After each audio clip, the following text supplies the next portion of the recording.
صباح الخير، يومكم مليان بالسعادة والتفاؤل وراحة البال، يا رب جميعا تكونوا بخير. في البداية كده خلينا متفقين ان كلنا لازم من وقت للتاني بنحن للاكلات اللي هي بطعم وريحة زمان. يعني مهما اخترعنا وافتكسنا بقى في وصفات اكل كتير، الا ان الاكل ده بيفضل ليه معزة خاصة كده على قلوبنا، يمكن علشان ريحته بس كده وهو بيتعمل، وبعدين طعمه بتاخدنا لذكريات كتير حلوة. الاكل من ايد مامتنا بقى او جدتنا، واللمة الحلوة على الطبلية. تعالوا بقى نعمل مع بعض النهاردة غدا تقليدي جدا بس لذيذ. هعمل معاكم الرز الابيض المبهر، وهعمل معاكم كمان بطاطس مكعبات بالصلصه. اما بقى القلقاس فهعمله معاكم بطريقه حماتي، ربنا يديها الصحه يا رب. وهسلق كمان اللحمه بطريقه حلوه جدا، وهتطلع معاكي احلى مرقه علشان تاخدي من المرقه دي وتحطي على باقي الاكل عشان يطلع بجد ريحته وطعمه مفهوش ولا غلطه. يلا بقى نشوف الغدا القمر ده عملناه ازاي. بس لو سمحتوا قبل ما نبدا الفيديو عايزه افكركم يا ريت اللي ما عملش اشتراك في القناه يشترك، وكمان يفعل الجرس ويعمل لايك علشان ده بيساعد القناه ان هي تكبر. ويلا نقول بسم الله ونشوف هنعمل ايه. في البدايه كده واول حاجه هعملها هسلق اللحمه علشان انا محتاجه المرقه بتاعتها علشان اعمل بيها باقي الاكل. فحطيت حله على النار وحطيت فيها معلقه كبيره من السمنه، بس لو اللحمه بتاعتك جاي معاها قطع من الدهن فتقدري طبعا تشوحيها وهتبقى احلى واحلى وتستغني بقى عن السمنه. وحطيت في السمنه كام فص حبهان وكام واحده كده من الكبابه الصيني، ولو عندك مستكه كمان حطي، بتدي طعم حلو جدا.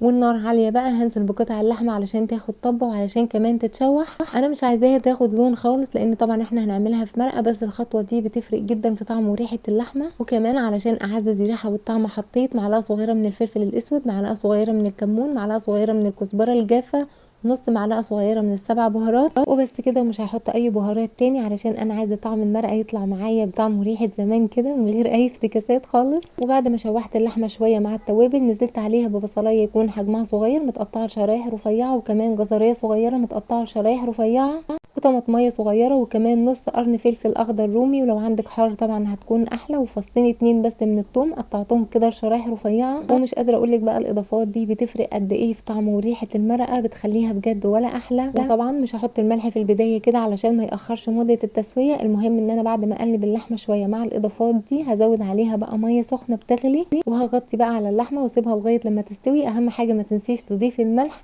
قبل ما اللحمه تستوي بحاجه بسيطه. وعلشان اعمل مكعبات البطاطس في الصلصه فحله على النار وحطيت فيها معلقتين كبار من الزبده و3 معالق او 4 معالق كده كبار من الزيت علشان الزبده ما تتحرقش. المهم ان بعد ما يسخنوا نزلت عليهم ببصلايه يكون حجمها كبير شويه متقطعه لقطع صغيره جدا، وبعد ما البصل يدبل شويه ويبقى لونه اصفر كده نزلت عليه بمعلقه صغيره من الثوم المفروم الناعم. وبعد ما اقلبهم مع بعض شويه وريحه الثوم تظهر نزلت عليهم بقطعه صغيره من الفلفل الاخضر الرومي، ممكن تستخدمي حار وممكن تستخدمي كمان رومي احمر. وبعد ما نزلت بالفلفل قلبتهم بس تقلبتين. المهم في كل ده ان انا مش عايزه البصلايه تاخد لون ابدا. وبعدين نزلت عليهم باقل من نص كيلو كده بشويه من الطماطم المعصوره والمتصفيه كويس جدا. وانا كمان بحب احط جدا مع الطماطم وهي بتتضرب شريحه كده من البنجر لانها بتدي لون حلو جدا، وطبعا اكيد كلنا عارفين ان البنجر مفيد جدا. المهم بقى ان انا بعد ما احط عصير الطماطم هقلبه تقلبتين كده وهغطي بقى على الحله علشان اسيب الطماطم دي تتسبك. انا بحب الصلصه بتاعه البطاطس المكعبات دي يكون سمكها خفيف شويه، يعني ما تكونش تقيله، لكن طبعا لو انت بتحبي الصلصه تكون تقيله فممكن تزودي الطماطم مفيش مشكله. وبعد ما الطماطم تتسبك نزلت عليها بكيلو الا ربع من البطاطس، انا قطعتها له مكعبات سميكه بالشكل اللي انتم شايفينه ده. قطعت معاها كمان قطع صغيره من الفلفل الاخضر الرومي، ولو عندك حار طبعا تقدري تضيفي. وكمان حطيت مع البطاطس نص معلقه صغيره من الثوم المفروم الناعم، على فكره طعمه وريحته بيفرقوا جدا لما بتضيفيه في المرحله دي، بس ده طبعا بيكون حسب الرغبه. وكمان حطيت كام واحده كده من الكبابه الصيني، وملح طبعا حسب الرغبه، معلقه صغيره من الفلفل الاسود، معلقه صغيره من الكمون، معلقه صغيره من البابريكا، ومعلقه صغيره من الكزبره الجافه، نص معلقه صغيره من السبع بهارات، وبس كده. ومش هزود اي بهارات تاني. وحطيت كبشتين 3 كده من مرقه اللحمه، وهغطي بقى على البطاطس علشان اسيبها تستوي. بس في خطوه مهمه جدا في تسويه كل انواع البطاطس، انك ما تسيبيش البطاطس ابدا تستوي بشكل كامل، خصوصا لو انت بعد ما هتخلصيها مش هتغرفيها على طول، لان البطاطس هتكمل التسويه بتاعتها في السخونيه بتاعه الصلصه،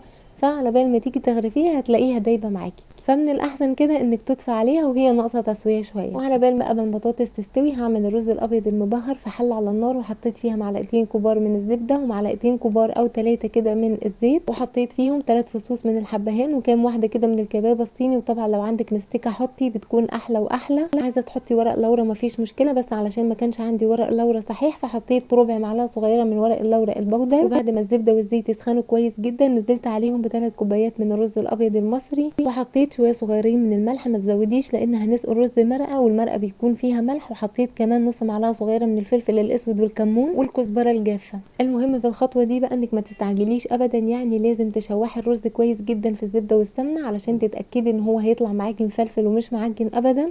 يعني تفضلي تقلبي في الرز كده لغايه لما لونه يتغير وتحسي ان هو شمع معاكي. وبعد ما شمعت الرز كويس جدا نزلت عليه بمرقه اللحمه، واهم حاجه تكون سخنه يعني بتغلي، ويكون ارتفاع المرقه فوق الرز ب1 سنتي او بعقله صابع، او لكل كوبايه رز مصري كوبايه من المرقه. وفي البدايه كده هسيب الرز يستوي على نار عاليه طول ما هو لسه فيه مرقه. وفي خطوه بحب اعملها جدا، طول ما الرز لسه فيه مرقه بحب افتح عليه الغطا كده كل شويه واديله تقليبه، ما بحبش ابدا اسيبه يشرب المرقه مره واحده من غير تقليب. الخطوه دي برده مهمه جدا علشان تضمني ان الرز هيطلع معاكي مفلفل وحلو.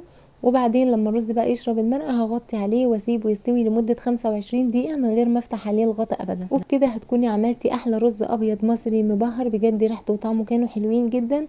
اما البطاطس بقى هنا بتاعتنا كانت خلاص داخله على التسويه بتاعتها، يعني ما كانتش استوت بشكل كامل، بس انا طفيت عليها النار في المرحله دي. واخر حاجه بقى هعملها هو القلقاس. انا بعمله في الاخر خالص قبل ما اغرف الاكل بحاجه بسيطه، يعني ما بحبش اعمله واركنه ابدا علشان ما بياخدش وقت خالص.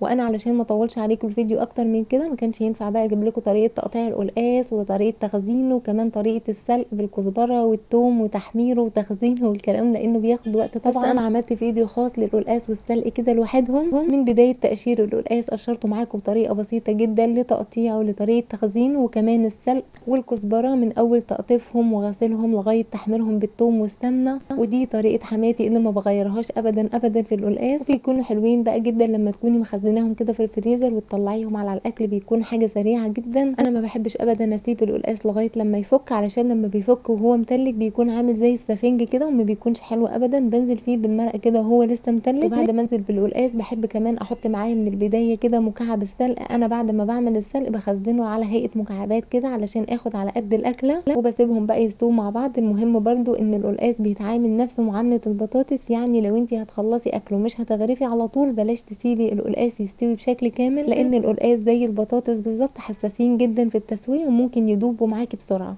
وبس كده يا ستي، ومنتهى البساطة واللذاذة والحلاوة والطعامة عملنا أكل بطعم وريحة زمان. ودي من الأكلات بصراحة اللي لما بشوفها مرصوصة على الطبلية أو على السفرة كده بتحسسني بالسعادة، مش عارفة ليه، أو مش عارفة أنا بس يعني ولا في حد زيي، بس أنا مجرد ريحتها كده في البيت ونكهتها واحنا بناكلها بصراحة بترجعني ذكريات كتير حلوة. يمكن علشان كده بحبها، من الأكلات البسيطة جدا اللي ما بتحتاجش أي افتكاسات خالص. وتقدري برضو تعملي البطاطس والرز والقلقاس بمرقة الفراخ برضو بتكون حلوة جدا. جربوا بقى القلقاس بالطريقة دي لان هي دي الطريقه الاصليه بتاعته.